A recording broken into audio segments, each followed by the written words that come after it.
Hello everyone, मैं मिथुन सिंह स्वागत करता हूं आप सभी का। आशा करता हूं आप सभी बहुत अच्छे होंगे। आरबी पब्लिक स्कूल के करंट अफेयर्स वाली सीरीज़ को जारी रखेंगे और ताबड़तोड़ क्लास आनी शुरू हो जाएगी। अब आप लोगों से रिक्वेस्ट है, अगर आप पहली बार चैनल पर आए हैं तो चैनल को सब्सक्राइब कर लीजिए और घंटी वंटी का बटन नहीं दबाया है तो दबा लीजिए। अगर आपको आखिरी 10-15 दिन जो बचे हुए हैं आपके पास, इसमें अगर आपने तैयारी करने के लिए कोई भी रोड मैप कुछ भी नहीं किया है, आप मेरे हैंड रिटन नोट्स ले सकते हैं, जिसकी प्राइस को बिल्कुल ही मिनिमम कर दिया गया है ताकि आप अपनी तैयारी कर सकें। आपके पास कोई आइडिया नहीं है तो आपको एक डायरेक्शन मिल पाए। 150 में आपको ये नोट्स प्रोवाइड कर दिए जाएंगे। यहाँ से मेरी ईमेल आईडी और इंस्टा आईडी आपको दिख रही होगी। जिन्हें चाहिए होगा वो ईमेल या इंस्टा पे मुझे कांटेक्ट कर सकते हैं। 100 रुपीज़ में आपको previous year question paper provide कर दिया जाएगा। तो चलिए सबसे पहले स्टार्ट करते हैं जो मैंने पिछले दिन आप लोगों से क्वेश्चन पूछा था उससे। जलियांवाला बाग जो मैसेकर हुआ था उसके लिए कौन रिस्पॉन्सिबल था? हेस्टिंग, कॉर्नवालिस, डायर या डलहौजी? तो देखिए इसका जो राइट आंसर है वो है डायर। डायर के कारण ही जो है ये मैसेकर हुआ था, इसी ने ये ऑर्डर दिया था। चलिए आज की करंट अफेयर्स को हम लोग स्टार्ट करते हैं। और एससीओ की मीटिंग हुई थी 2022 में। ये कहाँ हुआ था? याद रखिए समरकंद में। और उज्बेकिस्तान के कंट्री में ये जो है समरकंद है और वहीं पे ये जो है एससीओ का समिट हुआ था। एससीओ का फुल फॉर्म है संघाई कोऑपरेशन ऑर्गेनाइजेशन। याद कर लीजिए। आगे बढ़ते हैं।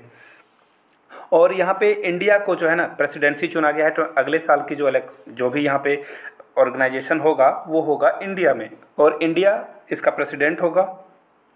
और वाराणसी को जो है टूरिज्म के लिए जो और कल्चर कैपिटल के लिए जो है प्रमोशन दी गई है।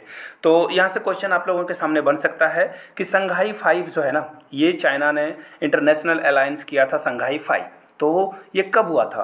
अप्रैल 1994 में, अप्रैल 1995 में, अप्रैल 1996 में या अप्रैल 1997 में? इस तरह के जीके आ सकते हैं। तो मैं आपको बता दूं ये हुआ था 1996 में, जिसमें के कौन कौन कंट्री थे? सबसे पहले चाइना, कजाकिस्तान, किर्गिस्तान, रसिया और तजाकिस्तान। तो ये सारे S5 थे जो कि संघाई 5 बनाते थे। लेकिन अब इसका स्वरूप बदल चुका है और इसमें टोटल 9 स्टेट्स हैं, जिसमें इंडिया और पाकिस्तान भी इंक्लूड हो चुके हैं। तो चलिए आगे बढ़ते हैं नेक्स्ट क्वेश्चन की ओर, जो कि आपके सामने ये रहा।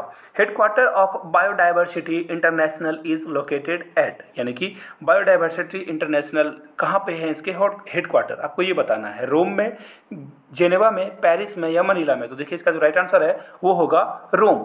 क्योंकि देखिए इस तरह के जो समिट होते हैं ये हमेशा एग्जाम में आते हैं, तो इन चीज़ों को आप लोग नोट डाउन करते जाइएगा। आगे बढ़ते हैं और यहाँ से आप इसकी इमेज भी देख सकते हो। आगे बढ़ते हैं नेक्स्ट क्वेश्चन की। According to UN World Food Programme, how many people are marching toward starving in 82 countries? यानी कि कितने लोग जो है इससे इफेक्ट हो रहे हैं, मार्च कर रहे हैं? 245 मिलियन, 345 मिलियन, 135 मिलियन या 457 मिलियन?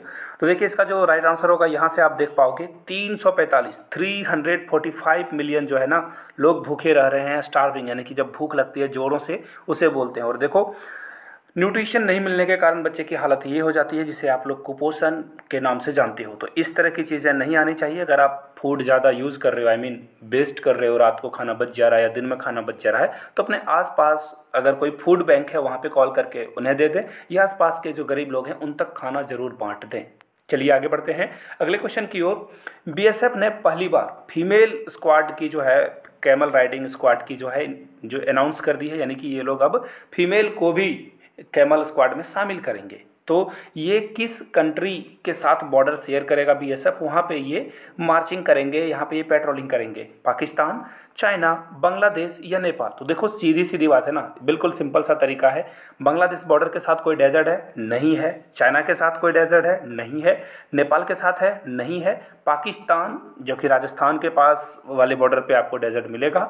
और इसका जो राइट आंसर होगा आप यहाँ से देख लीजिए। एक्चुअली ये 2 जगह पे करेंगे, मैं थोड़ा सा यहाँ पे इनकरेक्ट हो गया।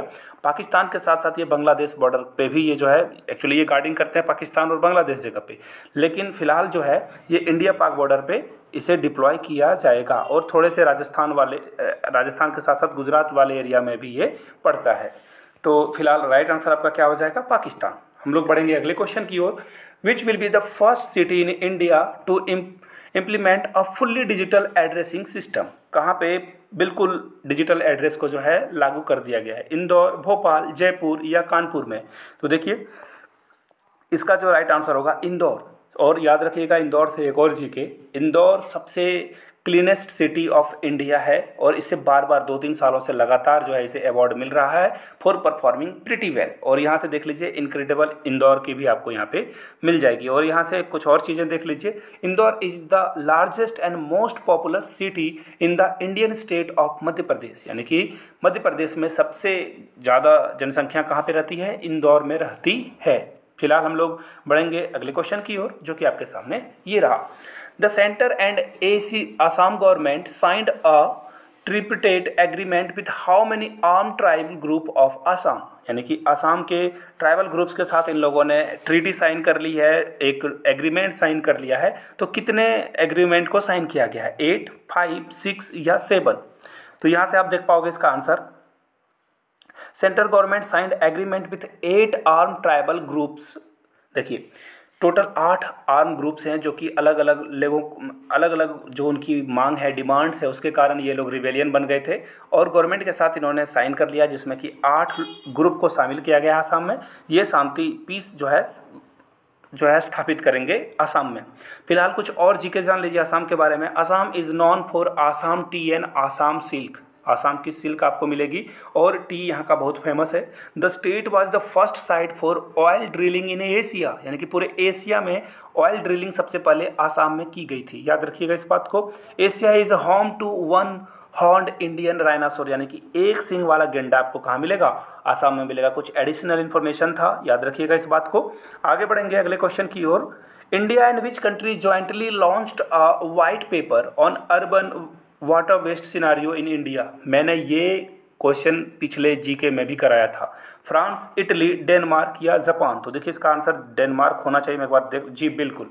India and Denmark together launched a white paper on urban water waste scenario in India. और याद रखिए Denmark is a Nordic country in northern Europe. ये भी क्वेश्चन पूछा जाता है कि यूरोप का नॉर्दर्न का नॉर्डिक कंट्री कौन सा है। इन चीज़ों को खास ख्याल रखिएगा, आगे एग्जाम में ये पूछा जा सकता है।